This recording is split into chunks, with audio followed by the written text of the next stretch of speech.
السلام علیکم ورحمۃ اللہ۔ تعارفی کتب کے آج کے پروگرام میں آپ کا استقبال ہے۔ آج کی ہماری کتاب بلکہ ایک سالانہ مجلہ ہے۔ اس کا عنوان ہے حدیث اور علوم حدیث، ایک مختصر تعارف منتخب علماء کے لیکچروں کا مجموعہ۔ اس سے شعبہ اعلیٰ جامعۃ الفلاح اعظم گڑھ نے 2013 میں پبلش کیا ہے۔ یہ ان کا ایک سالانہ رسالہ ہے، 2013 کا ہے یہ۔ اس میں انہوں نے حدیث اور علوم حدیث پر مختلف مضامین مختلف لوگوں سے حاصل کر کے تصنیف کر ڈالے ہیں۔ چنانچہ حدیث کا جو علم ہے دقیق علم ہے۔ اس کے بنیادی جو ارکان ہیں، اس علم کے اندر جو بنیادی اصطلاحیں ہیں، حدیث کی ڈیفینیشن، راوی، ضعیف حدیث، صحیح حدیث، درایت، سند، اسی طرح کی اور کئی ساری اصطلاحیں ہیں جن کا جاننا علم حدیث حاصل کرنے کے لیے بہت ضروری ہے۔ اچھا، اس کے بعد یہ بات بھی طے ہے کہ علم حدیث کے اندر ایک بہت بڑی تعداد ان احادیث کی بھی ہے جنہیں ہم حدیث تو نہیں کہہ سکتے ہیں، پھر ہم ان کو موضوع احادیث کے نام سے جانتے ہیں، یعنی کہ ان کو تو کتابوں میں لایا گیا ہے، احادیث کی کتابوں کے اندر، لیکن اس پر پھر جو تخریج ہوئی، تحقیق ہوئی، پتہ چلا کہ وہ حدیث نہیں ہے۔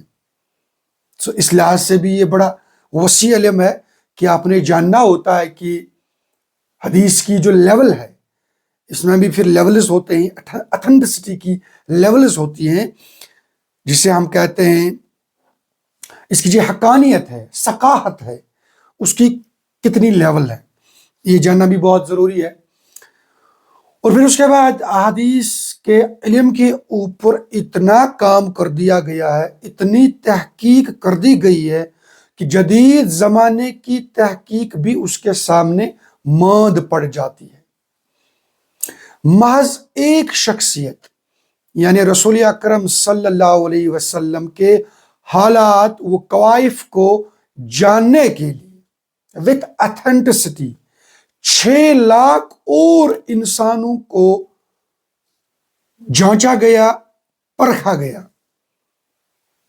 یہ اس لیے کہ ان انسانوں میں سے جس کسی نے بھی حدیث بیان کی یا بتا دیا کہ یہ جو فرمان ہے یہ حضور اکرم صلی اللہ علیہ وسلم کا فرمان ہے، اب ہمارے جو محدثین ہیں انہوں نے اس کلام کو یک لخت نہیں لے لیا یا یک لخت اس کو اپنی کتاب میں داخل نہیں کر دیا، بلکہ انہوں نے اس شخص سے پوچھا کہ بھائی تم یہ جو حدیث بیان کر رہے ہو تم نے کہاں سنی؟ وہ شخص بیان کرتا ہے میں نے فلاں انسان سے سنی۔ ہمارے محدثین اس انسان کے پاس جاتے ہیں، بھائی تم نے کسی کو حدیث سنائی ہے، وہ کہتا ہے کہ تم نے سنائی ہے، بتاؤ تم نے کہاں سے سنی ہے یہ حدیث، اور ذرا ہمیں یہ بھی مشاہدہ کرنے دو کہ تمہارا جو تقویٰ ہے یہ کس پائے کا ہے۔ اور پھر تب جا کر جب محدثین کو یہ پتہ چلتا تھا کہ واقعی اس حدیث کا جو کنیکشن ہے یہ حضور اکرم صلی اللہ علیہ وسلم سے ملتا ہے، ایسے میں جتنے بھی یہ لائنز آتے ہیں، بیچ میں اشخاص آتے ہیں، ان کے حالات و قوائف کو قلم بند کر دیا گیا، یہ جاننے کے لیے یہ جو بندہ حدیث بیان کر رہا ہے اس کا اپنا جو تقویٰ کا لیول ہے وہ کیا ہے۔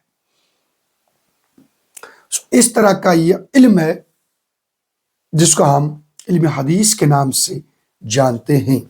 اب اسی علم کے جو بنیادی چیزیں ہیں جنہیں سمجھنا بہت ضروری ہے، اور آپ کو ایک کانسیپٹ ملے کہ حدیث کس چیز کا نام ہے، حدیث کا دین کے اندر جو آپ کہہ سکتے ہیں ماخذ کے طور پر کتنا مقام ہے، کیا مقام ہے، اور پھر حدیث کی کتابیں کون کون سی ہیں، بڑے بڑے محدثین کون کون سے گزرے ہیں، ان تمام منتخب علماء کے لیکچروں کا یہ مجموعہ ہے۔ اس سے تدوین اور ترتیب 19 احمد فلاحی مدنی صاحب نے دیا ہے۔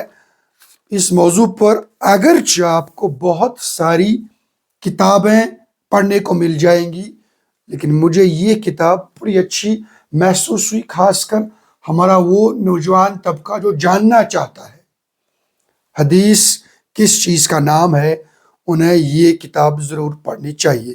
اس میں جو مضامین بیان کر دیے گئے ہیں میں نے ان کے اندر تکرار نہیں پایا، اکثر نہیں تو اس طرح کی کتاب جب سامنے آ جاتی ہے اس میں تکرار ہوتا ہے۔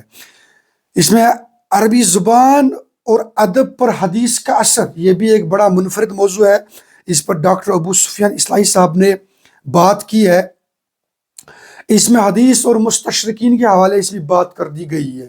یہ اورینٹلسٹز کا جو مسئلہ ہے یہ کہاں سے اٹھا، پھر کس طریقے سے انہوں نے یہاں پر اپنی منمانیاں کی۔